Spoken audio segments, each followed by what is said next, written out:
Les vraies voix Sud Radio. 3 mots dans l'actu, Félix, qui sont secret, incompréhension et désert. La fille de François Bayrou contredit son père sur l'affaire Betaram. Il aurait bien rencontré le juge en charge de l'enquête sur le père Caricard dans les années 90. C'est ce qu'affirme Hélène Perlan. Le Premier ministre affirme le contraire.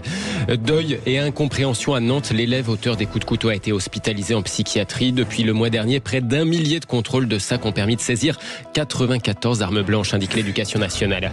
Et puis le gouvernement veut envoyer les médecins 1 ou 2 jours par mois dans les déserts médicaux, le temps que de nouveaux médecins puissent s'y installer.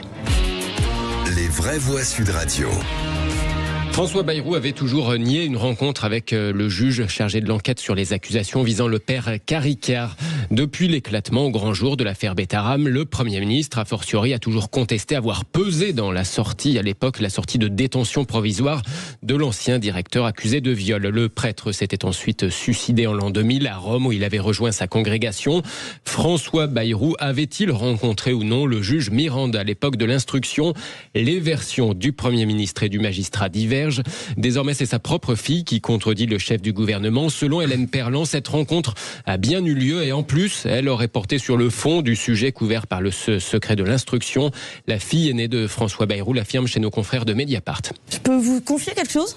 Oui. Dans le huis clos des missions publiques. Oui, il ne s'en souvient pas, je pense, mais je suis là le soir où il rentre de chez le juge Mirande. On est là tout seuls, tous les deux. Et il me dit, ne le répète surtout pas, j'ai juré d'être dans le secret de l'instruction. Est-ce que tu crois possible ça? On est resté là, je lui ai dit, écoute. Et il m'a dit, il est en prison, qu'il y reste. Mais je pense que le suicide a été pour tout le monde une horreur. Donc il vous a confirmé avoir parlé au juge Mirande? Avoir juré au juge Mirande de ne pas trahir le secret de l'instruction. Le fait que le juge Mirande avait parlé. Hélène Perlan, la fille de François Bayrou, auprès de Mediapart, dans un entretien diffusé notamment sur le réseau social Blue Sky. Alors Philippe Bilger, un des deux ment, inéluctablement, peut-être par omission, peut-être par oubli, mais un des deux ment, ça c'est clair. Oui, alors j'ai très peur, franchement, pour François Bayrou, que j'aime bien, par ailleurs, mais je pense aujourd'hui, il devrait admettre qu'il a eu cet échange avec ce juge que, par ailleurs, dont je ne suis pas emballé par le comportement, mais il craint sans doute qu'admettre cet entretien mette à bas tout son dispositif de défense. C'est terrible pour le 14 mai. Loïc Guérin. Alors, j'ai pas suivi dans le détail les échanges récents, si ce n'est effectivement la déclaration de sa fille. Je reviens à ce qu'on avait d'ailleurs évoqué à cette antenne il y a quelques temps. Pardon, mais je mets un coup de frein et je prends un tout petit peu de recul. On a quand même l'impression, quand on voit les questions fondamentales qui se posent au pays, à l'Europe, au monde qui nous entoure en ce moment, le feu lancé par Trump, qu'en France, on en est réduit aux batailles de clochers un peu ridicule. Enfin, c'est quand même grave, il y a eu des dizaines d'enfants violés. Hein. Excusez-moi.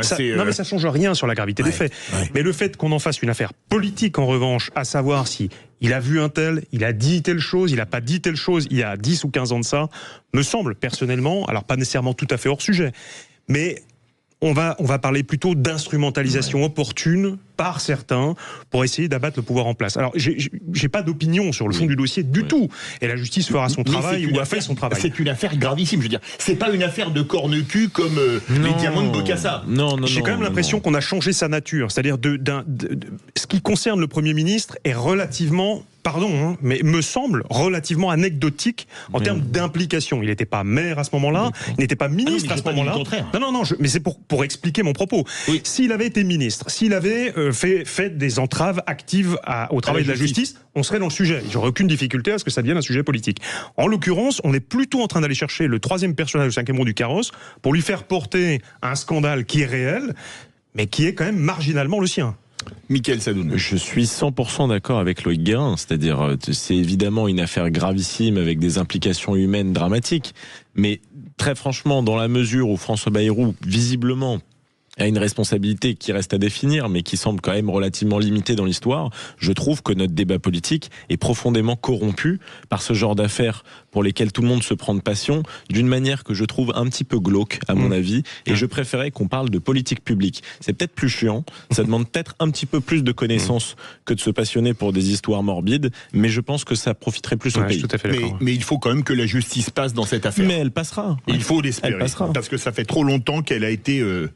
Bien sûr. Inactive. Allez, tout de suite, deuxième mot, incompréhension. L'heure était au recueillement et aux questions cet après-midi à Nantes. Des élèves et leurs parents se recueillaient cet après-midi devant le collège-lycée Notre-Dame de Toutes-Aides après l'attaque au couteau d'un élève qui a tué une lycéenne et blessé 3 autres camarades. Hier, le suspect a été hospitalisé en psychiatrie. J'ai trop de raisons dans ma tête, c'est ce qu'il a déclaré aux enquêteurs, celui qui a publié un manifeste politique décousu quelques minutes avant son passage à l'acte hier. Un ado solitaire obsédé par des sujets liés à la violence, Hitler, les néo-nazis, le 11 septembre 2001. Ce type de profil psychologique devrait sans doute alerter en amont, estime Olivier Duris, psychologue spécialiste des adolescents. Certains jeunes disaient que apparemment ce jeune avait un comportement bizarre depuis quelques temps. Ça, généralement, c'est quand même des choses qui nous mettent un peu la puce à l'oreille sur le fait que quelque chose ne va pas bien. Et c'est là où en fait c'est important quand on voit que certains jeunes peuvent montrer des signes de faiblesse ou de fragilité ou des choses comme ça, d'alerter à la fois les parents ou alors les services sociaux ou des choses comme ça pour pouvoir mettre en place aussi des accompagnements nécessaires. Et en fait, il faut vraiment percevoir les premiers signes comme des signaux d'alerte. Et là, cette histoire, malheureusement, nous montre bien que si on n'agit pas au moment où les choses vont mal, il y a toujours un risque de passage à l'acte. Olivier Duris, psychologue avec François-Louis Bourneau pour Sud Radio. Le gouvernement souhaite intensifier les contrôles de sacs pour bannir les couteaux en milieu scolaire. Il y a eu près d'1 millier de ces contrôles aux entrées des établissements depuis l'annonce le mois dernier. 1 millier de contrôles qui ont permis de saisir 94 armes blanches selon l'Éducation nationale. Troisième mot, désert. Le gouvernement dévoile son plan pour lutter contre les déserts médicaux. Des médecins étaient vent debout contre une proposition de loi parlementaire visant à remettre en cause leur liberté d'installation. Alors, la mesure proposée tout à l'heure par le Premier ministre François Bayrou se veut plus souple. Pas sûr pour autant qu'elle ravisse tous les praticiens. On l'écoute. Nous n'accepterons plus que des millions et des millions de Français se retrouvent sans accès normal aux soins.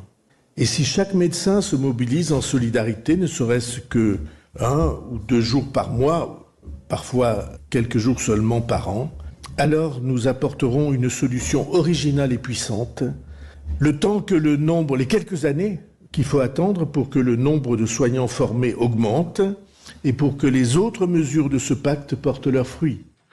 1 ou 2 jours dans les déserts médicaux. D'ailleurs, dans le coup de projecteur des Vraies Voix sur Sud Radio vers 18h40, on sera avec Jean-Paul Hamon, le président d'honneur de la Fédération des médecins de France. Mon petit doigt me dit qu'il est remonté comme un coucou contre cette mesure qui a été annoncée par François Bayrou, donc tout à l'heure en milieu de journée. Merci beaucoup Félix Mathieu.